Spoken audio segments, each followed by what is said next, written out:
Hello દોસ્તો, તો હું ગઈ હતી વિરમગામ. મારે દશામાના વ્રત હતા ત્યારે હું અહીંયા આવી હતી ખુડત. પણ મારે સાડીને બધું પડ્યું હતું વિરમગામ, કારણ કે બ્લાઉઝને બધું સીવડાવવા માટે નાખ્યું હતું. તો હું કંઈ લેવા રહી નહોતી. 4-5 સાડી હતી, બધી હું લઈને અહીંયા આવી હતી ખુડત. તો અત્યારે ફરીથી લઈને પછી પાછી આવી રહી છું. અને આજે થઈ ગયો છે દશામાના વ્રતનો 5મો દિવસ. તો મને થયું કે લાવો ચલો હું સાડીને બધું લઈ આવું. અને સરસ મજાનો ઉઘાડ કાઢ્યો હતો આજે. તો હું જ્યારે ખુડત આવી ત્યારે 2-3 દિવસથી વરસાદ ચાલુ હતો. તો આજે થોડુંક સારું હતું, વાદળછાયું વાતાવરણ હતું, પણ એમ કે વરસાદ હતો નહીં. તો મને થયું કે ચલો લાવી આવું જલ્દી બ્લાઉઝ જઈને. તો અત્યારે વર્તા વળી ગયા છીએ અને અત્યારે અમે લોકો જઈ રહ્યા છીએ ખુડત. તો ફાઇનલી અમે રસ્તામાં પહોંચી ગયા છીએ અડધે. અને અમારા ગામનું નામ છે ખુડત ધામ. અમારા ત્યાં 10 દિવસ વ્રતમાં સરસ મજાનો મેળો ભરાય છે. અને બધી પબ્લિક આરતી લેવા માટે આવે છે ખુડત ધામ દશામાના મંદિરે. અને જેને પણ કોઈએ ના જોયું હોય તો વિરમગામથી 10 કિલોમીટર છે. જો કે વિરમગામ તાલુકાના જે છે એ બધાને તો ખબર જ હશે, પણ જેને ના ખબર હોય કમેન્ટ બોક્સમાં કહેજો. તો સવારની પૂજા હું કરીને નીકળી ગઈ હતી. ફૂલ ને બધું લાવવાનું હતું, દશામાન પ્રસાદી ને બધું. તો બબુના પપ્પા એમના કામથી જતા હતા તો હું બેસી ગઈ હતી. તો મારે એ પણ કામ સરસ મજાનું થઈ ગયું છે. તો અત્યારે અમે પરત ફરતા વળી ગયા છીએ. તો હવે આપણું ગામ નજીક આવી રહી છે. હવે પૂંગટા નીકાળવાની તૈયારી કરીએ, કારણ કે અહીંયાથી કોઈ નીકળે તો સારું લાગે નહીં. અહીંયાથી દૂરથી પબ્લિક જોવા મળી રહી છે, જોઈ શકો છો. બધા ચાલીને નીકળી પડ્યા છે અમારા ખુડત જવા માટે. તો આપણા ગામમાં એન્ટર થઈ જાય, માણસો ચાલીને પણ આવવા માંડ્યા છે. અને હવે આપણે જોઈએ ઘરે જઈને આવીએ કે અહીંયા ઉતરી જવું.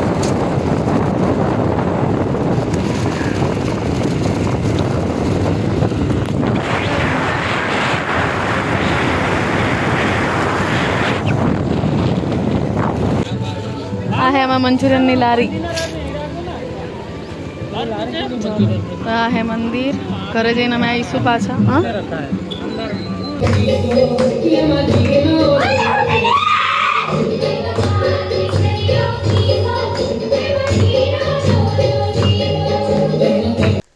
તો અમે લોકો પહોંચ્યા તો આરતી પતી ગઈ છે, કારણ કે બહુ જ લેટ થઈ ગયું. મને વિરમગામથી આવતા પણ લેટ થઈ ગયું અને ઘરે પણ આરતીને બધું કરી નાખ્યું હતું એ લોકોએ.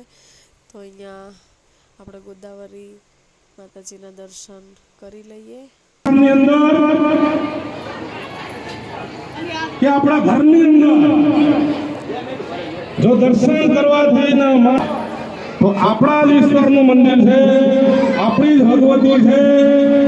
એટલે બધા હરિભક્તોને મારે નમ્રથી કે આપણું આસ્થાનું કેન્દ્ર અને જો નામ દશામાના છેલ્લા દિવસે પણ બોલી શકશો માં ભગવતી.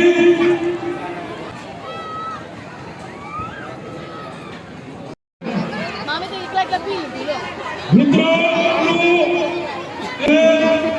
અને આલશો તો ભગવતી હજારો હાથે આપણાને પાછું આપશે. બોલો દશામાની બેહાડી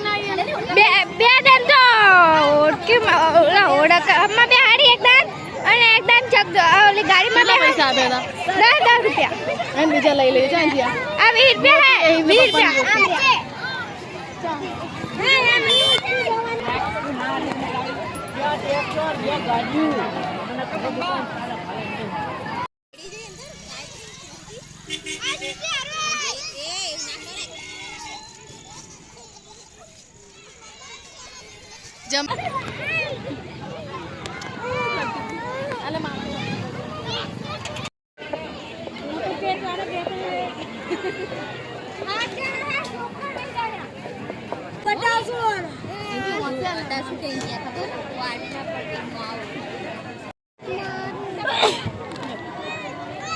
એક ચમચી વધારાની લાવતી ને આગમન નહીં આવે.